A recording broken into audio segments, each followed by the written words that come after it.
ठाकरे फडणवीसांच्या भेटीनंतर महाराष्ट्राच्या राजकारणात बदलाचे वारे वाहण्याचे संकेत मिळत आहेत। विधानसभा निवडणुकीआधी महाराष्ट्राच्या राजकारणाची पुनर्मांडणी होण्याची शक्यता आहे।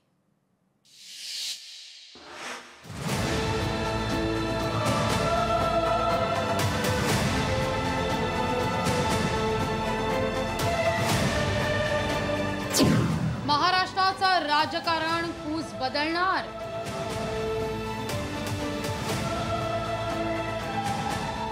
विधानसभा निवडणुकीपूर्वी भूकंप घडणार।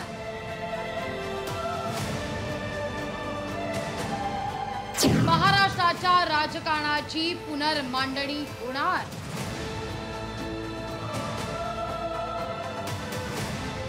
महाराष्ट्राच्या राजकारणात मोठी उलथापालथ होण्याची शक्यता आहे। लोकसभा निवडणुकीनंतर महाराष्ट्राच्या राजकारणाची पुनर्मांडणी होते की काय अशी शक्यता निर्माण झाली आहे।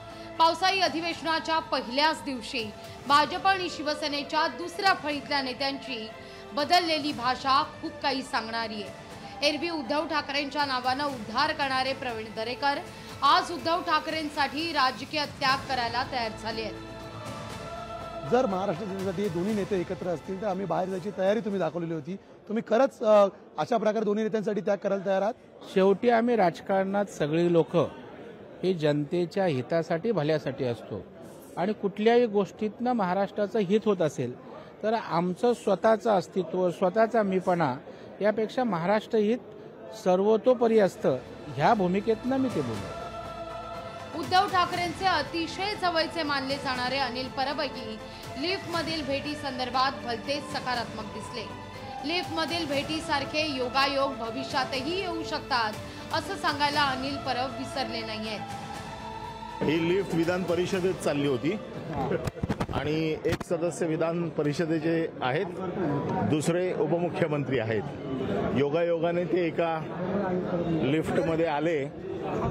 आता हा योगायोग आहे, पुढचे योगायोग माहित नाहीत। धक्कादायक बाब म्हणजे उद्धव ठाकरे आणि फडणवीसांच्या लिफ्टमधील भेटीचा राजकीय अर्थ काढू नका असं कोणीही म्हणत नाही।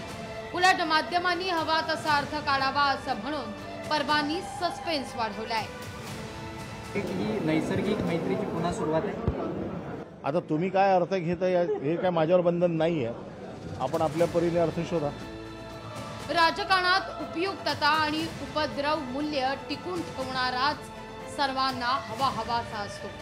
उद्धव ठाकरेंच्या शिवसेनेनं लोकसभा निवडणुकीच्या प्रचारात उपद्रव मूल्य दाखवलंच, शिवाय 9 जागा जिंकून देशाच्या राजकारणात उपयुक्तता सिद्ध केली।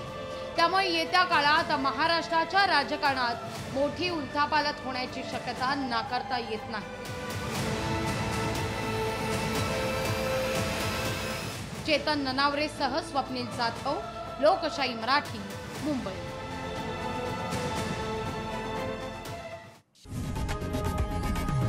लोकशाही मराठी ऐका, पहा, जागरूक रहा।